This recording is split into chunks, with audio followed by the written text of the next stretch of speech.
Hey guys, it's me once again, and we're talking basketball for the fourth block in a row. I'm joined by Dom Franks and Ian Cropper as we are talking the NBA. It's getting down to crunch time, guys. Single-digit games left. How are you feeling so far about the season for the Mavericks? Well, the season's been a disaster, but honestly, after the Luka trade, I think we all expected that. We were doomed to failure the moment he was traded away, and without him, the team's construction was just fundamentally flawed. AD and Kyrie were dealing with major injuries. Without Luka, we didn't have that offensive production. The D'Angelo Russell sighting was a disaster. You don't like deloading? Ice in the veins, deloading? Unfortunately, I do not like deloading. And Flag, I think, got a heavier burden than intended. He did extremely well, all things considered, but he can only do so much as a 19-year-old who's just entering the league.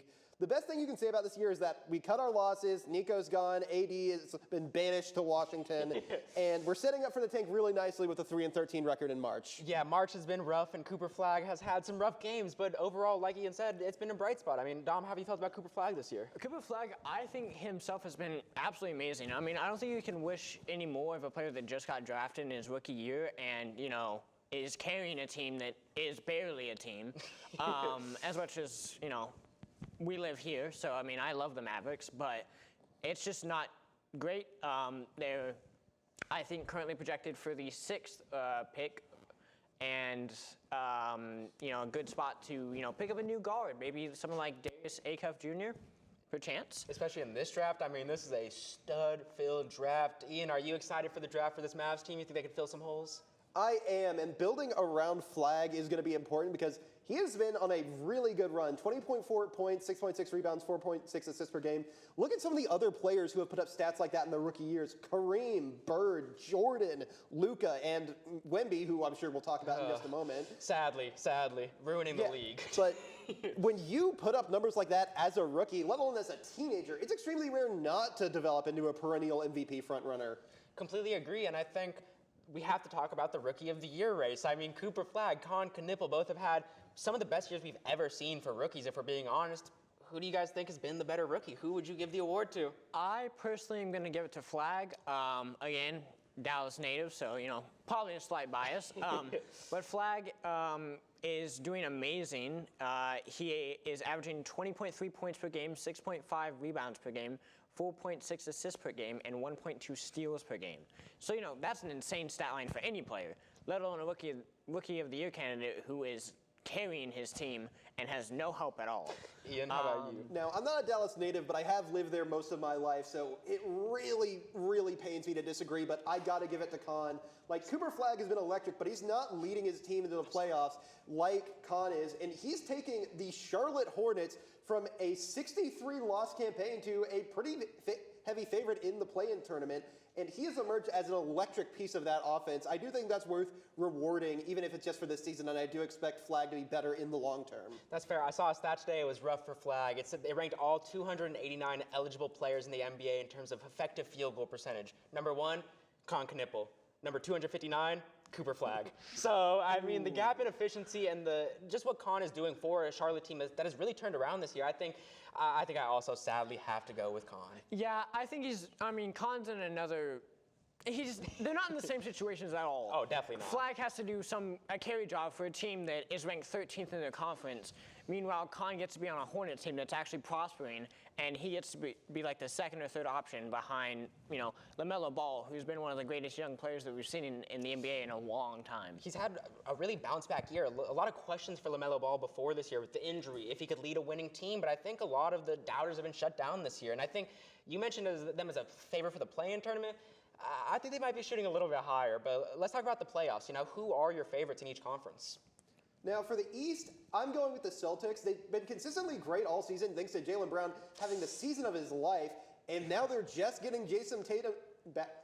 They're now getting Jason Tatum back at the exact right moment. They're top 5 on both offense and defense. They have strong depth, and I think they match up well against the other Eastern Conference heavyweights. Detroit's been electric, but their issues with shooting will cost them against a team that defensively strong. New York doesn't have the depth, and Cleveland has been protecting the paint at the expense of not being as good against the threes, which I think Boston can capitalize on. Dom, I'm going to let you finish. Ian, I'm going to let you finish. The Celtics are my favorite as well. Jaylen Brown is not the reason for that. Joe Mazzulla is the best coach in the league by a billion miles. Most coaches aren't impacting their teams winning or losing, to be honest, in the NBA. It's not that big of a deal. Joe Mazzulla's defensive scheme is the most impressive thing in the entire league. Jaylen Brown can't shoot the ball, can't score from any level. He's overrated as hell. Derek White is a better player than him and would be my best player on the Celtics. I think he's been better this year. But with Jason Tatum coming back, the defensive scheme they have, I got to go with the Celtics too in the East. Dom, who do you have in the East? Don't talk about what I said. I absolutely do not have the Celtics. Sorry to ruin y'all too. I have the Detroit Pistons. Now, it's a very, written down on paper favorite. But, the Pistons are number one in their conference right now in the East, and they're 4 games back. And the only problem with the Pistons right now is that Cade Cunningham, obviously their star player, is out with a lung, I believe, what is it exactly called? The lung injury of some kind. Yeah, a collapsed lung. But he's supposed to be evaluated in about a week or so and likely to come back. So I think if he can stay at that great pace that he was at before the injury, I think he can still, be dominant and lead the Pistons. If they're already at a 4-game ahead, then what's stopping them from staying at that? That's fair. I'm gonna throw a little hot take out in the air. See how you guys feel about this. Charlotte Hornets. I think it's too early for that. Like, maybe I don't know. I'm just... Since January, that offense has been the best in the league, I think. I mean, their starting 5, LaMelo, Kahn, Brandon Miller, Bridges, and Moussa Diabate has been genuinely one of the best 5-man lineups in the entire league. I don't know. I think if it was a stronger East, maybe I'd agree with you, but... I think the East is a little bit too weak, and they're not strong enough of a team, per se, to actually, get far into that conversation. But I do think if they don't make heavy in the playoffs, I think they can be a play-in team. Yeah, plus we have seen some pretty nice turnarounds these last few years. Like, I still remember when Detroit was so bad, we were seeing Wingstop memes all over Twitter, and they've managed a quite nice turnaround. I don't think Charlotte is quite there yet, but I do see them being nice for a few years to come. That's fair. And speaking about turnarounds, it's time to talk about the Western Conference, where the two, presumed favorites are two of the craziest turnarounds we've seen in recent history. Who you guys got? Wembanyama versus Shea, Spurs versus OKC. Who do you got? I like how we're not even mentioning the Lakers, Rockets, or Nuggets, because we all know this Nuggets is can a get a little two-horse race. Nuggets can get a little mention. I'll give Jokic a little mention, but you think I'm giving Luka a real playoff chance? Aha! Yeah, we all know there's a 2-horse race. Now, the question between those two is who do we go with? I'm actually going with the Spurs. Now, boo. Yeah, it's not popular in the city, I know. But now, the Thunder are a great team. Shea's putting up MVP numbers again, leading arguably the best roster in basketball. There's just one significant problem. They've lost 4 of 5 against the Spurs. That team is built around maximizing Wemby's strengths, and he has arrived in full force this season. Now, you'd think that wouldn't work against a deep roster like the Thunder, but the results speak for themselves, so I'm taking the Spurs to win out in the West. That makes me sad. Yeah, Dom. sorry, John. Dom, don't tell me. Not you too. I have to go with the Spurs too. Again, I love my Texas teams, but he's called an alien for a reason. He's not human.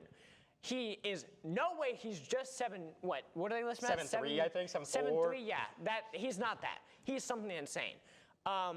He's averaging 24.5 points per game, 11 rebounds, 3.5 assists, 3.5 blocks, and 1.2 steals.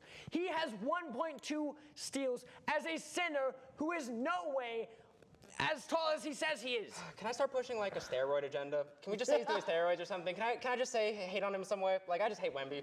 Yeah. We might as well move on to the MVP talk, because I think you two might have San Antonio, but there's a third person on this table, and I'm going OKC. I don't care about the regular season performances, and this is a genuine take. Let me lock in. I do have genuine concerns about San Antonio's playoff shooting. I think Wembanyama goes to the three-pointer a little bit more than I'd like. I think Stephon Caswell's been hot shooting the ball, but he's not a great three-point shooter. Dylan Harper, not a great three-point shooter. De'Aaron Fox, not a great three-point shooter. I think in a playoff environment where the court's strength, you have an OKC defense that's hounding you, I could see the shooting giving them a lot of problems versus OKC. In the future years, I'm terrified of Wembanyama. I think he's going to run the league for years and years. But this year, I think it's still our house for a little bit. But MVP, I think that is the big race. There's been a lot of media over it recently. Who you guys got? I mean, we've been talking about it earlier. I got to go Wemby. Like, look, the phrase I like to use, He looks like a man who was genetically engineered to be the best basketball player alive. And this is the year where, I mean, he was already insane the last few years. This year, he has arrived. And we got to mention those steals. He's averaging 3.1 per game. That's almost as much as some teams, and that's well ahead of the runner-up, who's Chet Holmgren with 1.8. And he's doing this all despite playing less than 30 minutes a night. He has been mental this year, and he's my favorite to win MVP. No disrespect to Shea, but Wemby's on another level. I'm taking that as Shea disrespect, Dom. Yeah. I mean, you've been hearing it since he came into the league as a rookie. He's never not been on a minute restriction. He's not allowed to play more than 30 minutes a game, and yet he still has MVP talks. That's just not something you hear before he came around. So it's not really fair to put him on the same idea as Shea, who is forced to play more than 30 minutes a game on a very good roster from OKC. That's fair. And I think Wembanyama is a very valid MVP pick. I can't lie. I do go with Shea, and I think it's just because I think he's underrated offensively somehow. I know he's had the longest scoring streak of 20-plus point games, and he's done all this. He's the most efficient guard season over 30 points ever, but people act like he's on a super team. And defensively, yes, super team. Elite, elite, elite. The offense, his second best offensive player this year is Chet Holmgren or AJ Mitchell. Love them both to death. They are not second options on a super team offensively. The load that Shea has to carry for this OKC team offensively, it's nuts. And the free throws are not as big a problem as they want you to see. Luka's getting MVP prop, but Shea's free throws are a problem. It blows my mind. Blows my mind. Any other awards you guys want to talk about? I mean, I just want to mention that I think we all know who Depoy is going to be. Well, I was Wemby. looking at the odds before this show. Wemby is minus 5,000 right now. Like, look at all the other awards. It's like minus 125, minus 250. Minus 5,000 is an insane proposition. Yeah, I want to take a moment and say this Victor Wembanyama love is what Rudy Gobert should have gotten in his prime. I'm not joking. Rudy Gobert should have an MVP if Wembanyama wins this MVP. Rudy Gobert's defensive impact was so insane in Utah that if Wemby wins it off defensive impact alone, I think Rudy should have had a reactive one. But what? What, Yeah. Dom? You disagree? No. You disagree, Dom? Rudy Gobert deserves all the love he can. I do love defense, but and there is one other award I want to talk to real quickly. Most improved, I Who's your believe pick? it goes to Jalen Duran. Mostly just because, it helps the Pistons. He's the second option on a team that, wants to go to the playoffs. And I believe he just had a career night the other night. He had 12 rebounds and a career high of 36 points against the Wizards on the 17th. The who? I know. Don't care. Okay. I think it's Nickeil Alexander-Walker. I think that's the true heart of the Most Improved Player award. Jalen Duran, top pick, top prospect. Nickeil Alexander-Walker made it out the mud. But sadly, we don't even have time for the expansion block. We were just so into the NBA. Next block, we'll be talking about MLB opening up, first week. Get ready for me after these commercial breaks.